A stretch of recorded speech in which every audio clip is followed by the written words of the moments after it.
আন্দোলন সংগ্রাম করেছি মানুষের অধিকার আদায়ের জন্য, মানুষের ভোটের অধিকার আদায়ের জন্য, মানুষের গণতান্ত্রিক অধিকার আদায়ের জন্য, মানুষের মৌলিক অধিকার আদায়ের জন্য। কিন্তু আমরা দীর্ঘ 16 বছর আন্দোলন করে সর্বশেষ গত বছর 5ই আগস্ট যে বৈষম্যবিরোধী আন্দোলন হয়েছিল, সেই আন্দোলনকে তারেক রহমানের নেতৃত্বে বাংলাদেশের যুব সমাজ, ছাত্র সমাজ ঐক্যবদ্ধ হয়ে সে আন্দোলন সফল করেছে, ফ্যাসিবাদকে বাংলাদেশ থেকে বিতাড়িত করেছে।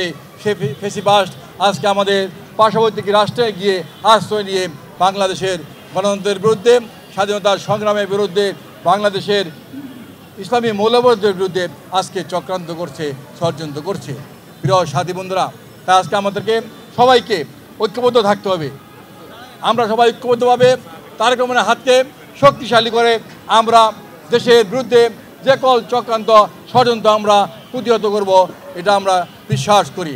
পাশাপাশি আজকে আমরা ভেবেছিলাম ফ্যাসিস্ট সরকারের পতনের পরে গত 15 বছর যারা সিন্ডিকেটের নামে যারা বাংলাদেশের সব কিছু নিয়ন্ত্রণ করেছে, যারা দ্রব্য জিনিস সিন্ডিকেটের মাধ্যমে নিয়ন্ত্রণ করেছে, বর্তমান সরকার হয়তো সেই সিন্ডিকেট ভেঙে সাধারণ মানুষের ক্রয় ক্ষমতার মধ্যে জিনিসপত্রের দাম এনে দিবে। সব সিন্ডিকেটই আজকে বিভিন্ন দ্রব্য দিয়ে বিভিন্ন খাদ্যদ্রব্য আজকে নিয়ন্ত্রণ করছে।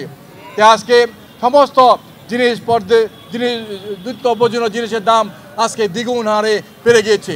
মানুষ ঠিক মতো ইফতার করতে পারছে না, মানুষ ঠিক মতো সেহরি খেতে পারছে না, মানুষ ঠিক মতো আজকে নিত্য প্রয়োজনীয় জিনিস আজকে কিনতে পারছে না।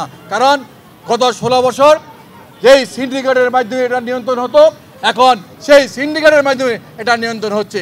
তাই আজকে এই তত্ত্বাবধায়ক সরকারের কাছে বলতে চাই, আজকে আমরা ফ্যাসিস্ট সরকারকে আমরা পরাজিত করেছি, সেই সরকারকে আমরা বিতাড়িত করেছি।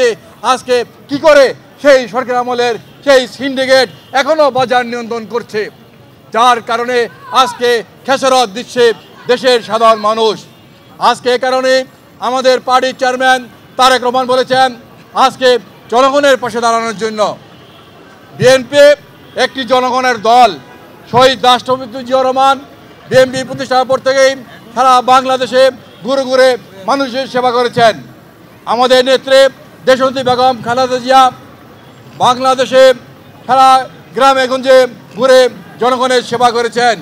আমাদের নেতা তারেক রহমান আজকে বাংলাদেশের মানুষের সেবা করার জন্য, বাংলাদেশের মানুষের পাশে দাঁড়ানোর জন্য বিএনপির প্রতিটি নেতাকর্মীকে আজকে নির্দেশ দিয়েছেন।